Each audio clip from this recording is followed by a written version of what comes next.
इस वक्त 3 बड़ी खबरें सामने आ रही है। बंगाल में चुनावी आहट होने के बाद सियासत तेज हो गई है। इस बुलेटिन में सबसे पहले उसी बंगाल के सियासी घमासान की हम बात करेंगे जहां पर ओवैसी ने भी चुनाव लड़ने की तैयारी कर ली है। ओवैसी ने तय किया है कि वो यूपी में भी चुनाव लड़ेंगे। वो ओम प्रकाश राजभर के साथ हाथ मिला सकते हैं। दोनों की लखनऊ में मुलाकात भी हुई है।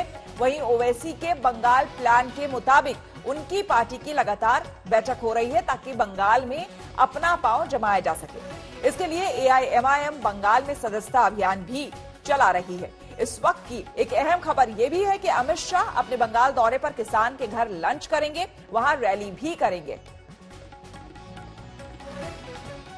बंगाल में बीजेपी के बाद ममता बनर्जी के लिए अजदुद्दीन ओवैसी नई परेशानी बन सकते हैं। जी हां, बंगाल में नजरें गड़ाए बैठे ओवैसी पर ममता ने बीजेपी से मदद का आरोप लगाया तो आज ओवैसी ने उसी अंदाज में जवाब दिया। ओवैसी ने कहा है कि कोई ऐसा पैदा नहीं हुआ जो ओवैसी को खरीद सके। ममता अपने घर की फिक्र करें।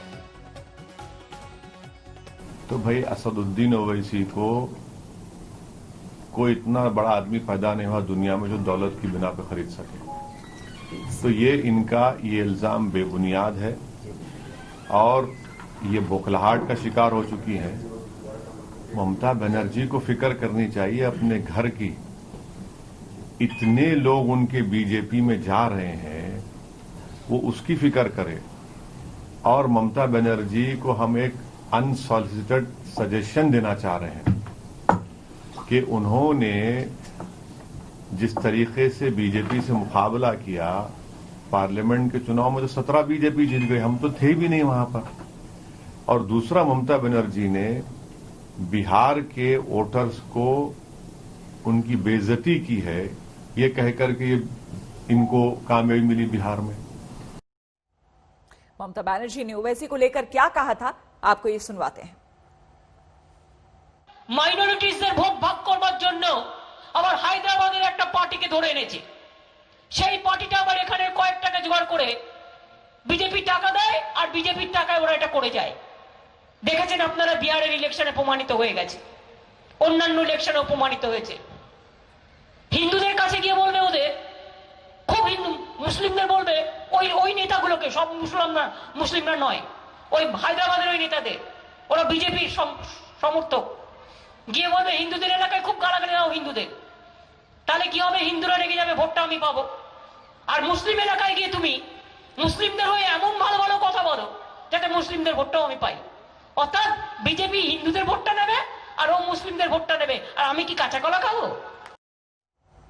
मनोज्ञा लोहेवाल सीधे कोलकाता से हमारे साथ जुड़ गई हैं। मनोज्ञा, ऐसा लग रहा है ममता बनर्जी के लिए मुश्किल कम होती नजर नहीं आ रही है। एक के बाद एक चौतरफा हमला, एक तो बीजेपी की तरफ से और अब एआईएमआईएम अध्यक्ष सामने हैं जिन पर उन्होंने वार किया है। बिल्कुल, और ये पहली बार नहीं है जब ये वार और पलटवार चल रहा है, जहां एक और मुसलमानों के हितैषी माने जाने वाले असदुद्दीन ओवैसी ने कह दिया कि उन्हें कोई भी खरीद नहीं सकता, तो वहीं दूसरी ओर मुख्यमंत्री ममता बनर्जी के लगातार आरोप लगे हैं कि कहीं न कहीं इन सब के पीछे बीजेपी है।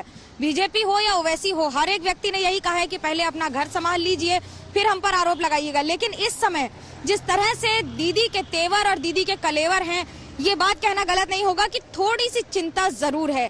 इसीलिए इस तरह के स्टेटमेंट्स किए जा रहे हैं, इसी तरह से इस तरह की बातें कही जा रही हैं। दुविधाएं बढ़ रही हैं, परेशानियां बढ़ रही हैं, जहां एक और एक के बाद एक लोग छोड़ने की कवायद पर हैं या फिर खुद तृणमूल के खिलाफ तृणमूल में रहकर बात कर रहे हैं। ये चिंताजनक है पार्टी के लिए। उत्तर बंगाल हो या दक्षिण बंगाल हो, जितेंद्र तिवारी हो या शुभेंदु अधिकारी हो, ये सारे वो विधायक हैं, ये सारे वो पदाधिकारी हैं पार्टी के जिन्होंने अब तक हमेशा साथ दिया है, लेकिन अब ये साथ छोड़ रहे हैं और किस तरह से अलग हो रहे हैं। अभी अगर बात करें तो जहां एक और ओवैसी है तो वहीं दूसरी ओर गृह मंत्री अमित शाह का दूसरा दौरा जो इसी हफ्ते है। एक और बीजेपी का आक्रमण, दूसरी ओर ओवैसी और तीसरी तरफ ममता बनर्जी। बिल्कुल, और इस दौरे पर भी सबकी नजर बनी रहेगी। फिलहाल बहुत बहुत शुक्रिया आपका मनोज्ञा तमाम जानकारी के लिए। बंगाल की चुनावी जंग के लिए ओवैसी की पूरी प्लानिंग हो चुकी है। वैसे उनकी पार्टी हाल ही में बीते बिहार चुनाव में अपनी धमक दिखा चुकी है। एआईएमआईएम ने 5 विधानसभा सीटों पर कब्जा किया है और अब तैयारी बंगाल की है। यानी कि ओवैसी की रणनीति मुस्लिम वोटरों पर दावा करने वाली ममता को मुश्किल में डाल सकती है।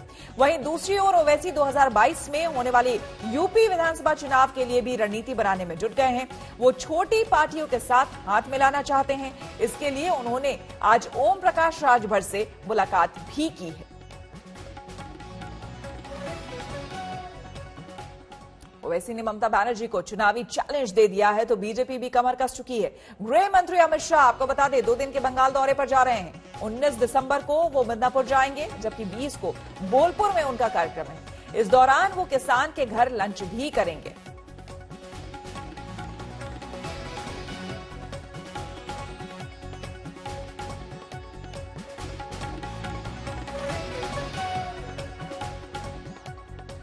आपको बता दें कि बंगाल चुनाव से पहले ममता बनर्जी की मुसीबत कम होती नहीं दिख रही है। पहले उनके मंत्री शुभेंदु अधिकारी ने मंत्री पद छोड़ा, फिर पार्टी विधायक जितेंद्र तिवारी ने अपनी ही सरकार की कार्यशैली पर सवाल उठा दिए और अब टीएमसी सांसद सुनील मंडल ने भी ममता की नीतियों को लेकर सवाल उठा दिए।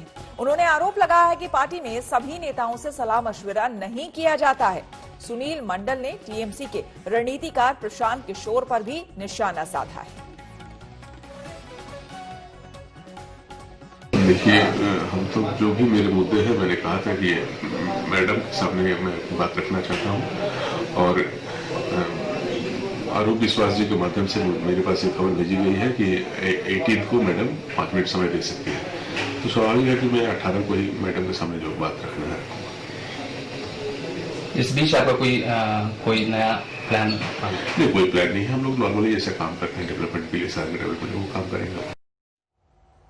और अब बात करेंगे उत्तर प्रदेश की, जहां पर केजरीवाल के बाद ओवैसी ने मिशन उत्तर प्रदेश पर कदम बढ़ा दिए हैं। जी हां, ओवैसी ने यहां सुहेल देव भारतीय समाज पार्टी के प्रमुख ओम प्रकाश राजभर से मुलाकात की है और संकेत है कि ओवैसी राजभर से हाथ मिला सकते हैं। ओवैसी ने शिवपाल की भी तारीफ की है। कोशिश है कि छोटे दलों को मिलाकर यूपी में बड़ा गठबंधन बनाया जाए। इससे पहले ओवैसी बिहार चुनाव लड़ चुके हैं और नजरें अब बंगाल और उत्तर प्रदेश पर।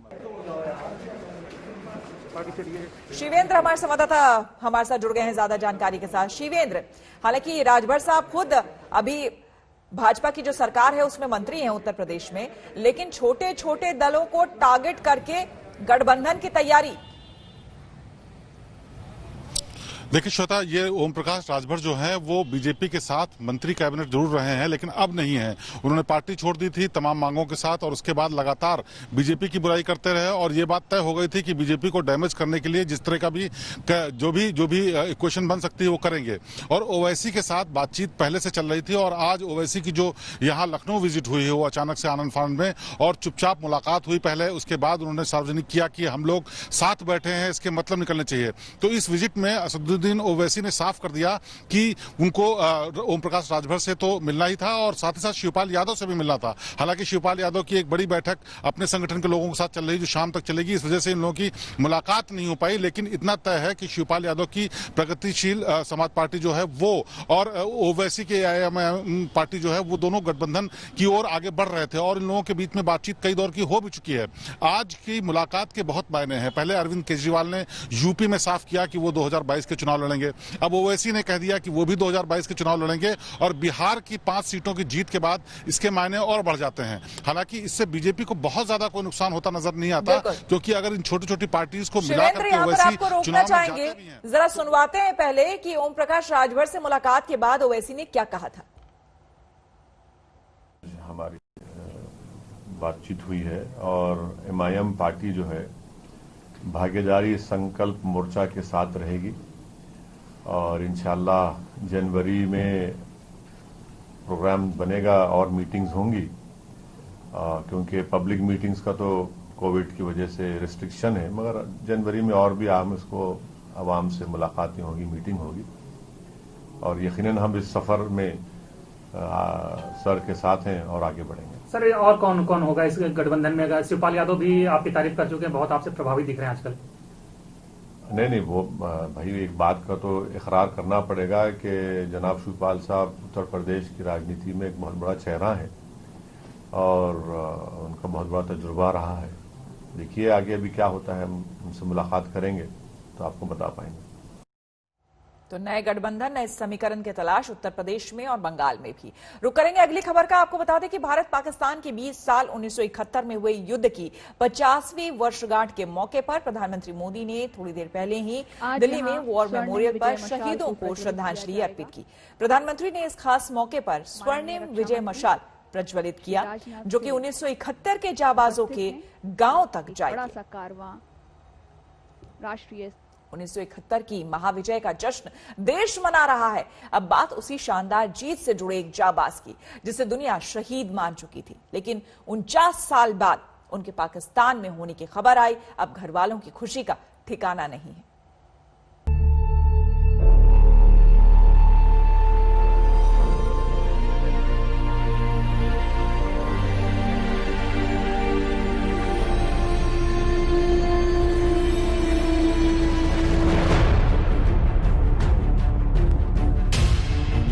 एक जाबाज के घर की दीवारों पर उसकी शहादत का सर्टिफिकेट टंग चुका था। 71 में पाकिस्तान को सबक सिखाने वाले एक सच्चे सिपाही की वीर गाथा इतिहास बन चुकी थी। इन शब्दों के साथ ही परिवार की उम्मीदें भी टूट गई थी। एक सच्चे सपूत की गर्व करने वाली वीर गाथा ऐसी थी कि कोई सुन ले तो उसकी आंखों में आंसू आ जाए।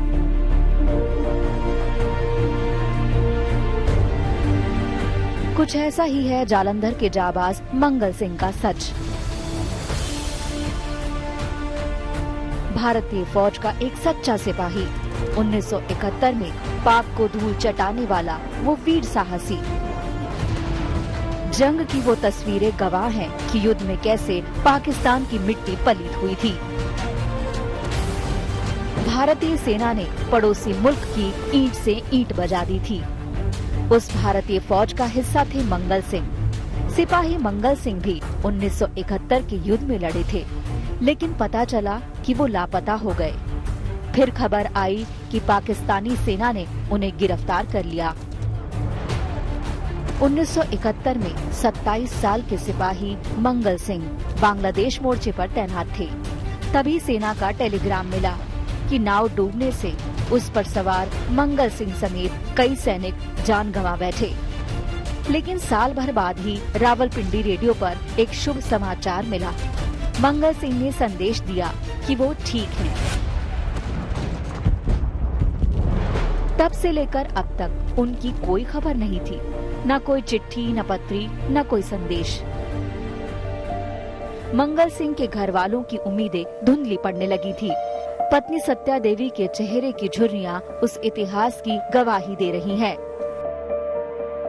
सीने में दर्द और आंखों में आंसुओं का समंदर लिए ये परिवार 50 साल से सिपाही मंगल सिंह का इंतजार कर रहा है।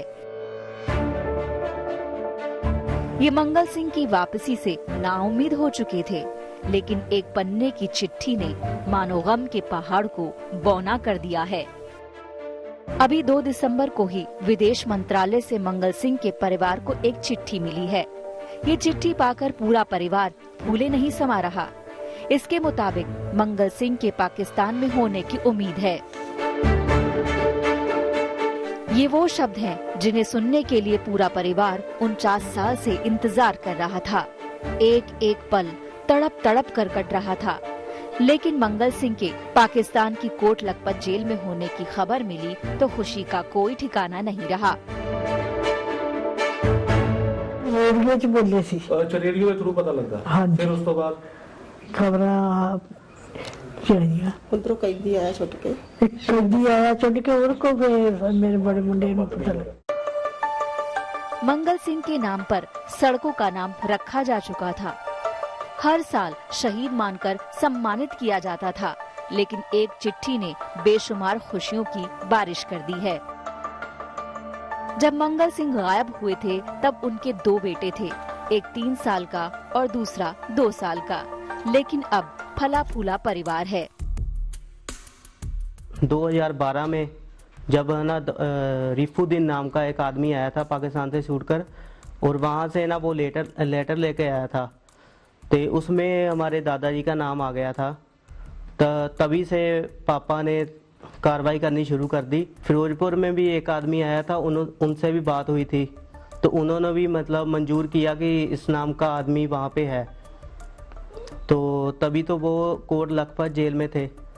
तो अभी तो नहीं मालूम है, क्योंकि अभी जो लेटर आया है उसमें उन्होंने जेल के बारे में नहीं बताया, और ये जरूर बताया है कि इस नाम का व्यक्ति वहाँ पे मौजूद है। मंगल सिंह के बारे में जानकारी जुटाने के लिए घर वालों ने अथक कोशिश की थी। अब कामयाबी रंग लाई है। सरकार ने भी भरोसा दिया है कि पाकिस्तान से उन्हें सकुशल वापस लाने की कोशिशें जारी रहेंगी। जालंधर से परमजीत सिंह रंगपुरिया के साथ आज तक ब्यूरो। किसान आंदोलन का आज 21वां दिन है, लेकिन गतिरोध खत्म होने का नाम नहीं ले रहा। किसान अपनी मांगों पर डटे हुए हैं, तो सरकार बार बार कह रही है कि वो बातचीत के लिए तैयार है। किसानों की शंका दूर करने के लिए वो तैयार है।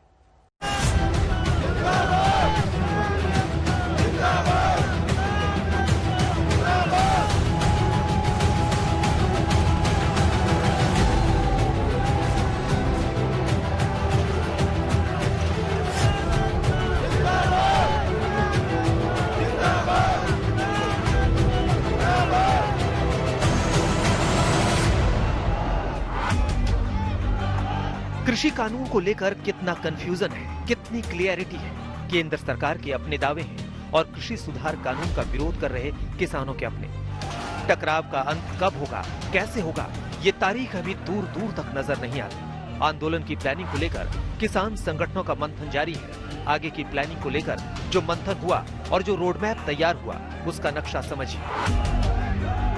लॉन्ग टर्म की तैयारी, किसानों को जुटाएंगे, दिल्ली की नाकेबंदी, अनशन फिर करेंगे, झुकेंगे नहीं। किसानों की लाइन एकदम क्लियर है, समाधान सिर्फ एक है, वो ये कि तीनों कृषि सुधार कानून खत्म।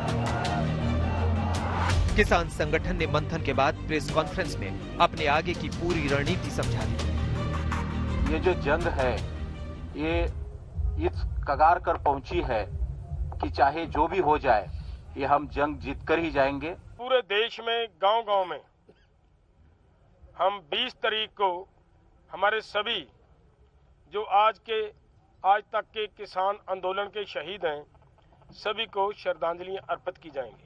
तमाम देश का किसान आज ये मन बना चुका है कि दिल्ली में जो यज्ञ चल रहा है किसानों का, उस यज्ञ में अपनी आहुति देनी है। पूरे देश में योजनाएं बन रही हैं और आने वाले समय में इस दिल्ली को चारों तरफ से किसान घेर लेगा और सरकार की जो मंशा हो, लेकिन किसान लौटेगा नहीं इन कानूनों को वापस किए। किसानों ने अपनी मंशा बता दी, केंद्र सरकार को समझा दिया। इसे आप कुछ सवालों से समझ सकते हैं। केंद्र सरकार के प्रस्ताव मानेंगे? क्या किसान आंदोलन खत्म करेंगे? क्या किसानों का लॉन्ग टर्म प्लान है? क्या किसान आगे भी अनशन करेंगे? क्या केंद्र सरकार के आश्वासन से सहमत है? क्या कानून रद्द के सिवाय बात मानेंगे? अब आगे की रणनीति किसानों ने बना ली है। ये रणनीति दिल्ली को घेरने की है और आंदोलन को और तेज करने की है। दिल्ली नोएडा को जोड़ने वाला जो चिल्ला बॉर्डर खुल गया था, अब उसे एक बार फिर किसान 24 घंटे के बाद बंद करेंगे। हमारी एक ही बात है, मैं बार बार अभी सरकार जो कहती है कि भाई इसको वापस नहीं लेंगे, मैं ये कहता हूं कि सबसे पहले ये तीनों कानूनों को वापस ले जब किसान बात करने के लिए तैयार होगा। इसकी बात घोषणा सरकार करे कि ये अध्यादेश वापस ले। किसान एकदम पीछे हटने को तैयार नहीं। आगे की रणनीति यही है कि देश भर में रोड जाम करेंगे, दिल्ली के बॉर्डर पर आंदोलन और तेज करेंगे। 20 दिसंबर को हाईवे और रोड को जाम करेंगे, यानी किसान आर पार के मूड में है। आज तक ब्यूरो। दिल्ली में इस समय कड़ाके की ठंड पड़ रही है। कई जगहों पर 3rd डिग्री का टॉर्चर भी झेलना पड़ रहा है और इन सब के बीच भी किसान कंबल, अलाव और चाय की चुस्की के सहारे अपने इरादे दृढ़ किए हुए और आंदोलन में डटे हुए हैं। सर्दी का ये आग का सहारा है और कम्बल बस चलता रहता है। सर्दी कितनी भी लगे, लेकिन हम लोग को तो अपने डटे रहना है। कहीं चाय की चुस्की, तो कहीं अलाव का सहारा, कहीं गुनगुनी धूप का आनंद, तो कहीं कंबल में खुद को समेटे हुए। ये तस्वीरें देश की राजधानी में चल रहे किसान आंदोलन की हैं। इधर दिल्ली में सर्दी ने धीरे धीरे अपना रंग दिखाना शुरू कर दिया है। आंदोलन पर डटे किसानों पर भी सर्दी का 3rd डिग्री टॉर्चर पड़ रहा है, लेकिन किसान अपनी मांगों को लेकर 21वें दिन भी डटे हुए हैं। मैं चिल्ला बॉर्डर पर मौजूद हूँ। यहाँ पर आपको दिखाना चाहेंगे जो किसान हैं वो अलाव का सहारा लेकर के यहाँ पर सिर्फ और सिर्फ अपना आंदोलन कर रहे हैं। सर्दी कितनी भी पड़े, लेकिन किसान अपनी मांगों से पीछे हटने को तैयार नहीं है। उनकी जिद है कि सरकार कृषि कानून को वापस ले ले। यही नहीं, किसान गोली खाने तक को तैयार हैं। एक तो आंदोलन की गर्मी से तरोताजा रखे हुए हैं, लेकिन साथ ही साथ चाय की चुस्की भी है। किस तरीके का ये आंदोलन है, किस तरीके का जोश है, क्या आगे की रणनीति? भाई ये तो आप देख रहे हैं, आगे की रणनीति तो या हुई सरकार इन्हें वापसी ले ले, हमारी बनाई हुई सरकार है और सरकार हमारी बात नहीं मान लगी तो सरकार भी पछतावेगी। और जो नहीं, इस आंदोलन को एक ही तरीका रहेगा हमारे पास, तो या तो हम गोली खाओगे। चाय की चुस्की और अलाव के साथ किसानों का आंदोलन तो ठीक चल रहा है, लेकिन गाजीपुर बॉर्डर पर मथुरा से आए किसानों का एक दल बेहद अनूठा प्रदर्शन कर रहा है। अलग अलग अनाज, सब्जी, दाल, चावल से सजी प्लेटों के साथ किसान अपना आंदोलन कर रहे हैं। कई तरीके के अनूठे प्रदर्शन, अनूठा विरोध करने का तरीका भी दिखाई पड़ रहा है। और एक तरीका है यहाँ गाजीपुर बॉर्डर पर, जहाँ पर प्लेट में अलग अलग किसानों की जो खेती के प्रोडक्ट हैं वो लगाए गए हैं। क्या है इसका मतलब, क्यों है? आप कहाँ से आए हैं? हम लोग मथुरा से आए हुए हैं। हमने प्रोडक्ट लगाया है कि इस चीज को हम पैदा कर रहे हैं। सब्जी है, चावल है, दाल है, जितनी भी सब्जी है, अनाज है, मक्का है, सबको हम पैदा करते हैं। हम लोगों से ये खरीद करके सस्ती और ये बाजारों में हमारे भाइयों को मैगी देते हैं। हमारे भाइयों को मैगी दे करके उनको बेचारों को खिलाते हैं। किसानों की लाइन एकदम क्लियर है, समाधान सिर्फ एक है, तीनों कृषि सुधार कानून खत्म हो। अब आगे की रणनीति किसानों ने बना ली है। ये रणनीति दिल्ली को घेरने की है और आंदोलन को और तेज करने की, यानी किसान आर पार के मूड में है। दिल्ली नोएडा बॉर्डर से कुमार कुणाल और गाजीपुर बॉर्डर से जितेंद्र बहादुर सिंह के साथ आज तक ब्यूरो। और अब खबर एक ट्रक ड्राइवर की बहादुरी की और सूझबूझ की। ये खबर अकोला से आई है, जहां पर एक ट्रक ड्राइवर की सूझबूझ से बड़ा हादसा होने से टल गया।